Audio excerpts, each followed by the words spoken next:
Praise the lord.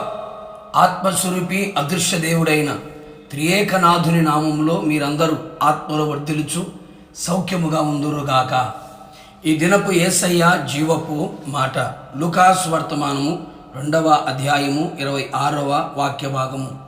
ఆత్మవశుడై అతడు దేవాలయములోనికి వచ్చెను. ఆత్మచేత నింపబడి నడిపించబడుచు ఆత్మలో వర్ధిల్లుచు అభివృద్ధి పొందుచు యేసయ్య ఆగమమునకు ఎదురు చూచుచు సిద్ధపడుచున్న ఆత్మీయులారా, ఆత్మ సంబంధులారా, ఈ కడవరి దినములలో ప్రభు రాకడ సమీపముగా ఉంటున్న ఈ కృపాకాలంలో ప్రతి ఒక్కరూ ఆత్మ అను వాగ్దానము పొందుకొనిన వారై ఉండాలి. ఆత్మ అను వరమును అనుభవించు వారమై ఉండవలెను. అనుదినము ఆత్మచేత బోధించబడుచు నడిపించబడుచు ఆత్మదేవునికి సంపూర్ణముగా లొంగిపోయిన వారమై జీవించవలెను. ఇహలోక మాలిన్యము భ్రష్టత్వము మనకు అంటకుండా, మనలో ప్రవేశించకుండా సంపూర్ణ పరిశుద్ధతలో నిలిచిన వారమై ఆయన ప్రత్యక్షతలో ఆయన ఎదుర్కొనగల శక్తి గల వారమై మనము జీవించవలెను. ఎల్లప్పుడూ ఆత్మవశములో ఉంటూ కనిపెట్టుకొని ఉండవలెను. భక్తుడైన సిమెయోను యేసయ్య మొదటి రాకడ ప్రత్యక్షతను అనుభవించిన వాడుగా కనిపించుచున్నాడు. మనమందరము 2వ రాకడ ప్రత్యక్షతను పొందవలెను. ఆత్మయు పెళ్లి కుమార్తెయు రమ్ము అను స్వరం వినబడినప్పుడు ఆత్మచేత సిద్ధపడిన పెళ్లి కుమార్తె వలె పెళ్లి కుమారుడని యేసయ్యను మధ్యాకాశములో ఎదుర్కొనేదము. అట్టి ప్రత్యక్షతను మనము పొందుకున్నట్లుగా ఆత్మవశములో ఉంటూ దేవాలయములో నిలిచి ఉండేదము. ఇలాగున మనము ఉండునట్లుగా మనము నీతిమంతులమై ఉండవలెను. యేసయ్య రక్తము ద్వారా, వాక్యము ద్వారా, ఆత్మ ద్వారా నీతిని పొందుకొనిన వారమై నీతిని విడువక గట్టిగా పట్టుకొనుచు మన హృదయములు ఎల్లప్పుడూ నీతి నివసించున్నట్లుగా జాగ్రత్త పడెదము. ఇంకను భక్తి గల వారమై ఉండవలెను. యేసు క్రీస్తు ఎదుట పవిత్రమైన నిష్కలంకమైన భక్తి చెయ్యువారమై ఉండవలెను.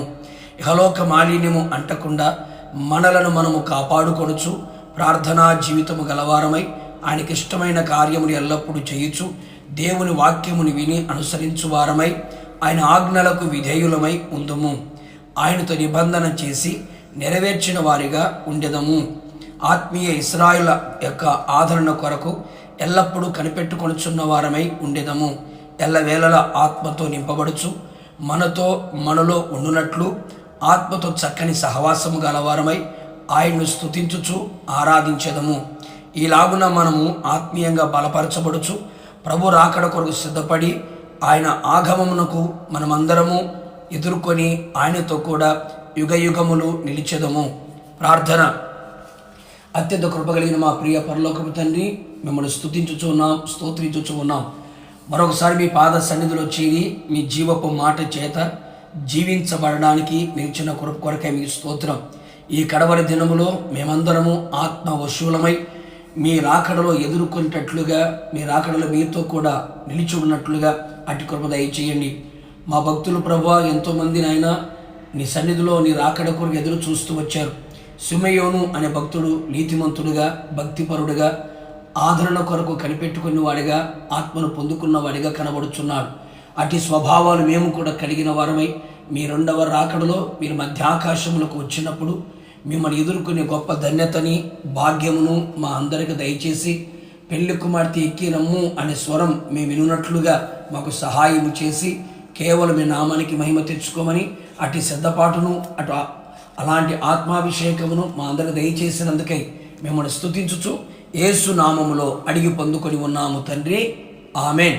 నిశ్చయముగా మీరును మీ కుటుంబ సభ్యులందరూ ఆత్మ వశులై ఆయన 2వ రాకడ కొరకు సిద్ధపడుదురుగాక. God bless you.